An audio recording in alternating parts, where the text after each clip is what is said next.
Judge Dredd, the good and the bad. Many people will know because it's skyrocketed into somewhat of an obscure popularity, the movie Dredd. And a lot of others will, of course, remember Judge Dredd with Sylvester Stallone.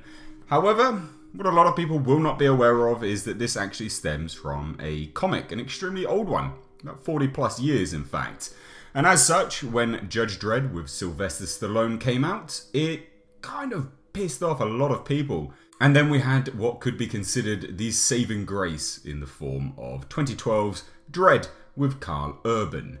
This video will be Judge Dredd, the good and the bad. It's kind of like a movie review, but I'm going to be breaking down a film which I consider to be kind of my guilty pleasure, so to speak. I watched it again today in preparation for this video, and actually, I don't hate it.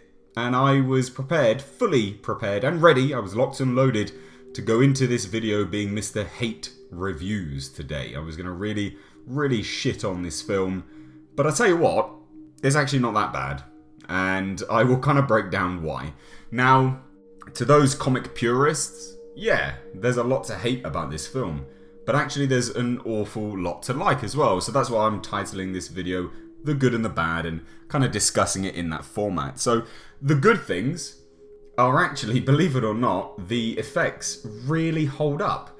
And I don't mean that they're outstanding or they're incredible or anything like that, but the effects of the CG, especially in the opening shot, absolutely hold up to the aesthetic which they created within the film itself. It's not blindingly bad. It's actually some of the best effects of that era. It's not that bad at all. And I watched it whilst I was, like I say, preparing for this video, and it really was pretty decent. I didn't hate it at all. And the cityscape, every single little sign, the very Blade Runner-esque world that they established for this film, the effects side of it anyway, was very good. The practical effects which they established in this film, my god. Everyone will remember who's seen this film, the ABC Warrior. Now this robot wasn't typically in the Judge Dredd universe, it was the ABC Warriors, a sideline, and this particular model was basically created for the Judge Dredd film, which the aesthetic was later adopted into the ABC Warriors comic.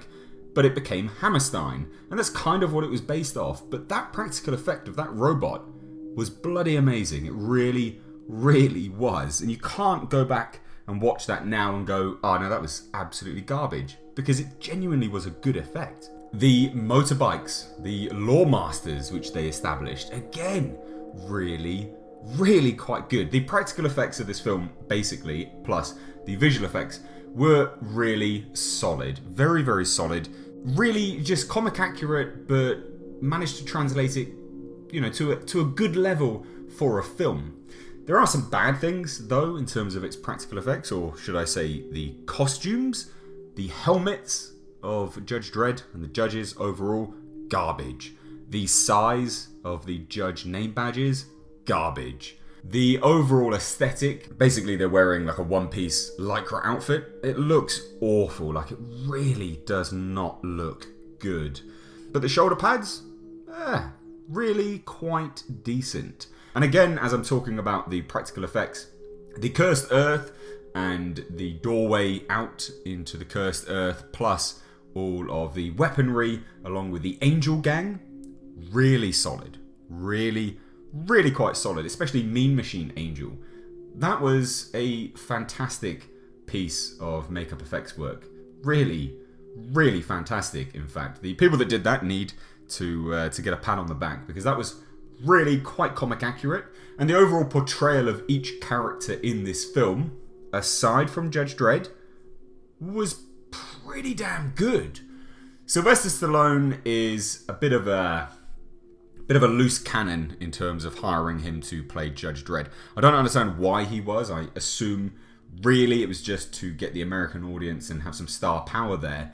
But he is not a good Judge Dredd. He didn't perform very well. He didn't embody the role very well at all. He had some very strange mannerisms, which realistically you just don't get with Judge Dredd. But he had the jawline. He was good old stony face. And that side of it was solid. I guess realistically, when you're looking at it for the time, what other actor would have done it and could have done it well with that kind of jawline? Not that many. So really, I think the producers were caught between a rock and a hard place with that piece of casting. So although I hate it, I kind of understand why they did it.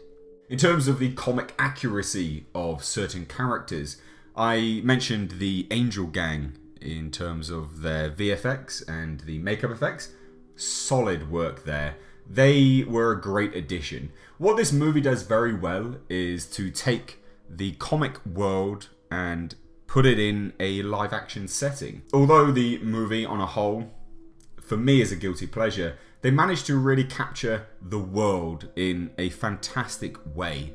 And it's not that bad when you go back and look at it, especially if you've read any of the comics. You will realise that actually the world which they established was very, very good and really did pay homage to the comics, but not in a disrespectful way. I think they managed to establish something very, very good. It's not completely comic accurate, and they don't take any of the comic book storylines massively into this movie, but I think that was a really good idea when they went around writing this film, because Judge Dredd as a character only achieves a character arc over a very, very long time. He only develops as a character over a very, very long time. He doesn't really do it on an episodic week-by-week basis. So to have him go through a character arc, they absolutely would have had to establish something outside of the comic books for that to work in a 1 hour and a half film. So I give them a pass on that, but what I don't give them a pass on is the casting of Armand Assante being Sylvester Stallone's clone. What the shit was that? That really was not good casting. Armand Assante is a solid actor in this film. He does a great job, but he doesn't look a thing like Sylvester Stallone.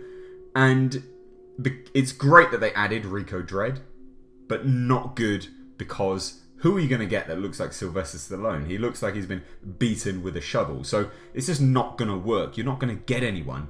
So although I like the fact that they approached Rico Dredd, so this is the good, the bad is you shouldn't have done it, because you're never going to get someone which looks like Sylvester Stallone. It just simply wouldn't have worked. However, again, in terms of the overall story arc, and including the clones, Eustace D. Fargo, Judge Dredd, Rico Dredd, etc., really, really good that they did that, because it does pay homage to those that read the comics, because people that read the comics will go, oh my god, I've read this storyline, I've seen it, I followed this was something which I absolutely loved on an episodic basis. So I guess in short, really, the good and the bad of Judge Dredd is that I highly recommend you go back and watch it. Those that hated it, or those that were a bit indifferent to it, I would recommend you go back and watch it. Look, it's of its time. It doesn't hold up by today's standards remotely. There is some terrible acting in it. There's some terrible choices. But realistically, I genuinely don't think it's such a bad film. Like I say, terrible bits and pieces running through it, but on a whole, it's actually pretty solid. It's just a product of its time. I mean, Schneider was in it, for goodness sake. He's a man which is in essentially nothing nowadays. And that really does go to show why he was in that film, because it was a product of its time. It'd be like having Adam Sandler in a film. He just was in everything at a certain point in time. Now he's in nothing. If you were to see Adam Sandler in a film these days, it would probably come as a bit of a shock, because he is a product of a time. And him being in films is a product of a time. Much like Schneider. It's a similar level of comparison there. I really like Judge Dredd. I think it has some positives, some pros and cons. I think if you haven't seen it for a while, I think grab some beers, go sit down, watch it. You will like certain bits and pieces. And the reason why I'm doing this video and I'm not in person, one, it's ridiculously hot and I've been sweating an awful lot when I've been doing these in-person reviews. But secondly, I'm doing this video because we will be getting, of course, the new Judge Dredd TV show. So I thought I would go back and just revisit some of the older materials with respect to Judge Dredd in live action. And I wanted to revisit this one first because it does set the standard. And I know a lot of people really love the Karl Urban Dredd. I absolutely love it. I think it's fantastic. I think it's incredible. But they also did some things wrong in that film, which hopefully, and as far as I'm led to believe by the producers of the Mega City 1 Judge Dredd TV show, they are looking to blend the good from both of these particular movies, Judge Dredd and of course 2012's Dredd, and hopefully come up with something which meets fine in the middle, paying homage to the comics a little bit more, similar to how Judge Dredd did, but making it a little bit more gritty and realistic, similar to how Dredd 2012 did. So that's why I'm making this video. I thought I would just get you guys to kind of refresh your memory, but also just convey that actually, I don't think Judge Dredd is that bad. So, prove me wrong. Write down in the comments section if you think I'm completely wrong, but also write down in the comment section if you think I'm right. Let me know your thoughts, go back and watch it again, grab some beers, have a good time. If you're new to this channel, hit that subscribe button. As always, guys, I've been Mr. H, and I will catch you in the next video.